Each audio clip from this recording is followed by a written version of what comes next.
ಬಾಣಸ್ವಾಡಿ ಪೊಲೀಸರ ಮನೆ ಕಳ್ಳತನ ಪ್ರಕರಣಕ್ಕೆ ಸಂಬಂಧಪಟ್ಟಂತೆ 38 ವರ್ಷದ ಕುಖ್ಯಾತ ಆರೋಪಿಯನ್ನ ಬಂಧನ ಮಾಡಿದ್ದಾರೆ.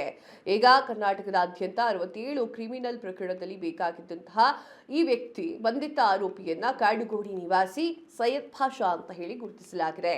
ವಿಚಾರಣೆಯ ವೇಳೆ ಭಾಷಾ ದೀರ್ಘ ಕ್ರಿಮಿನಲ್ ಹಿನ್ನೆಲೆಯನ್ನು ಹೊಂದಿದ್ದಾನೆ ಅಂತ ಹೇಳಿ ತಿಳಿದು ಬಂದಿದೆ. ಬೆಂಗಳೂರು ನಗರ, ಕೋಲಾರ ಮತ್ತು ಯಾದಗಿರಿ ಜಿಲ್ಲೆಯಲ್ಲಿ ಈತನ ವಿರುದ್ಧ ಸುಮಾರು 67 ಪ್ರಕರಣಗಳು ದಾಖಲೆಯಾಗಿದ್ದಾವೆ. ಭಾಷಾನನ್ನ ನ್ಯಾಯಾಂಗ ಬಂಧನಕ್ಕೆ ಒಪ್ಪಿಸಲಾಗಿತ್ತು. ಹೆಚ್ಚಿನ ತನಿಖೆ ಮುಂದುವರೆಸಿದ್ದಾರೆ ಪೊಲೀಸರು. ಒಳ್ಳೆ ಕೆಲಸ.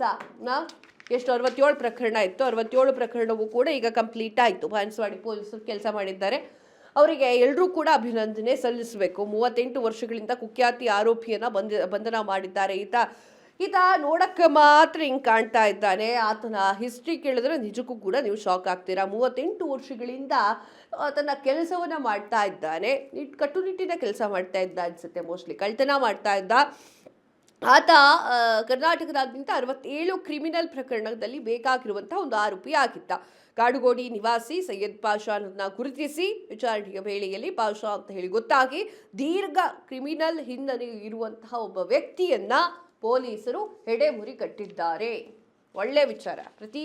ಪ್ರತಿಯೊಬ್ಬರೂ ಕೂಡ ಏನು ಅಂತಂದ್ರೆ ಅವರಿಗೆ ಧನ್ಯವಾದ ಹೇಳಬೇಕು.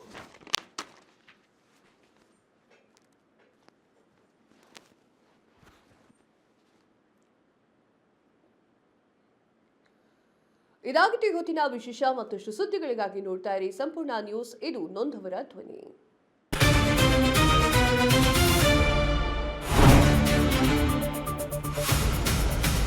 ಸಂಪೂರ್ಣ ನ್ಯೂಸ್ 24x7 ಇದು ನೊಂದವರ ಧ್ವನಿ.